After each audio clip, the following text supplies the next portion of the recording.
হাসিনাকে ধরে এনে বিচারের কাঠগড়ায় দাঁড় করাতে হবে। প্রিয় সাথী ও বন্ধুগণ, বক্তব্য শেষ। ইনশাআল্লাহ বিগত দিনে যেভাবে আমরা রক্ত দিয়েছি পিলখানায়, যেভাবে আমরা রক্ত দিয়েছি শাপলা চত্বরে, যেভাবে আমরা রক্ত দিয়েছি মোদি বিরোধী আন্দোলনে হাটহাজারীতে, যেভাবে রক্ত দিয়েছি আমরা মোদি বিরোধী আন্দোলনে ব্রাহ্মণবাড়িয়ায়, ঠিক আগামী দিনে দেশের স্বাধীনতা রক্ষার জন্য, ইসলামের হেফাজতের জন্য যদি আবার রক্ত দেওয়ার প্রয়োজন হয়, স্বাধীনতার ঝান্ডা নিয়ে রক্ত দেওয়ার জন্য প্রস্তুত থাকবে কারা?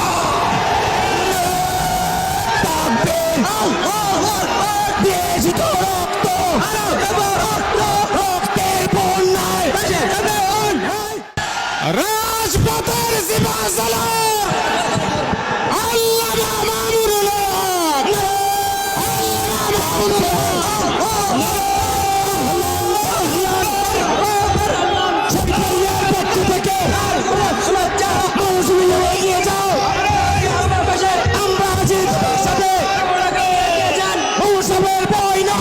আসসালামু আলাইকুম ওয়া রাহমাতুল্লাহ।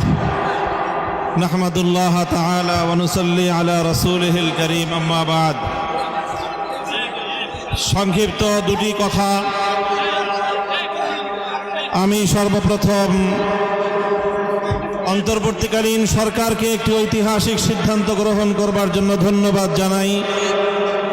তারা বলেছেন নাকের ডগায় শত শত শহীদের লাশের গন্ধে পার হয়ে 50 বছরের সেই পুরনো কোনো নিহত ব্যক্তির জন্য জাতীয় শোক দিবস পালন করার কোনো অর্থ হয় না।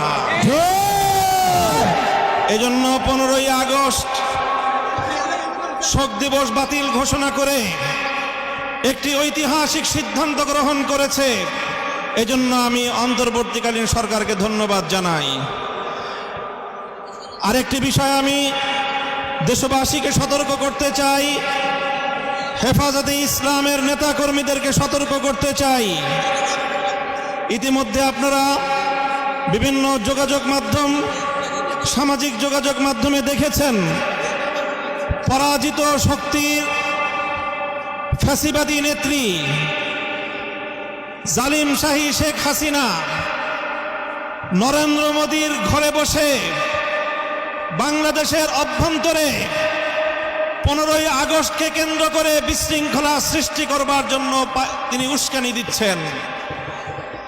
বলতে চাই, আওয়ামী লীগের, যুবলীগের, ছাত্রলীগের যারা বিগত 15 বছর পর্যন্ত হাতুড়ি লীগের ভূমিকা পালন করেছেন, মনে রাখবেন এখন বাংলাদেশ আর সেই 16 বছরের ফ্যাসিবাদী পরাধীন বাংলাদেশ নয়।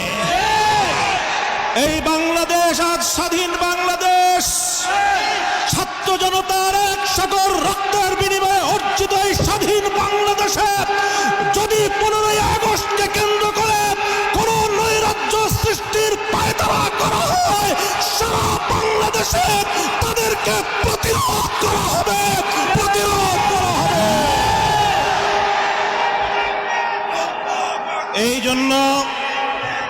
এই জন্য আমরা বৈষম্য বিরোধী ছাত্র আন্দোলনের নেতৃবৃন্দ, অন্তর্বর্তীকালীন সরকারের দায়িত্বশীলদের পাশাপাশি হেফাজতে ইসলামের নেতা কর্মীদেরকে আমি আহ্বান জানাতে চাই, আগামীকাল 15ই আগস্ট, 16ই আগস্ট এবং গোটা আগস্ট মাস জুড়ে আমাদেরকে সতর্ক থাকতে হবে। কারণ মনে রাখবেন, আওয়ামী লীগের রাজনীতি হলো প্রতিহিংসার রাজনীতি।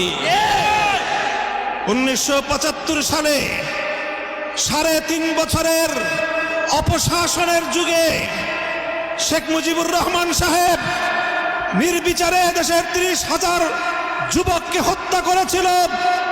এদেশের বাকশাল কায়েম করার মধ্য দিয়ে মানুষের সকল অধিকারগুলো তিনি হরণ করেছিলেন।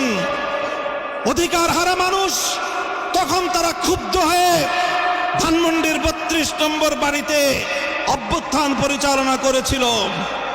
তখন এই শেখ হাসিনা ঘোষণা দিয়েছিল যে জাতি তার বাবাকে হত্যা করেছে তিনি সেই জাতির কাছ থেকে প্রতিশোধ গ্রহণ করবেন।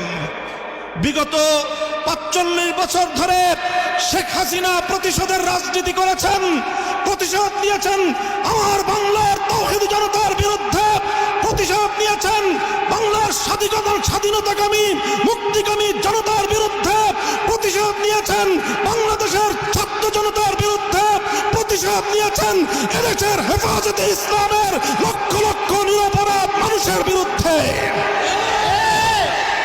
তিনি একজন খুনির নেশায় মাতাল, খুনের নেশায় মাতাল।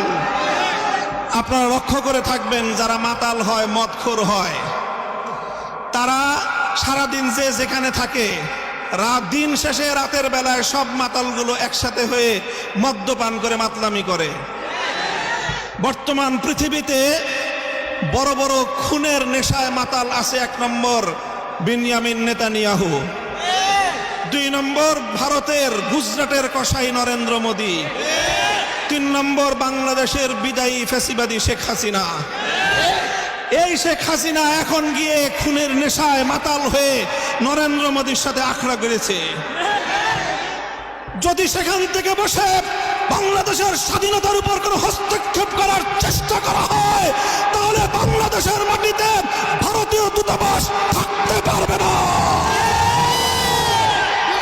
শেখ হাসিনার বিরুদ্ধে বাংলাদেশে বিভিন্ন থানায়, আদালতে হত্যা মামলা দায়ের হয়েছে।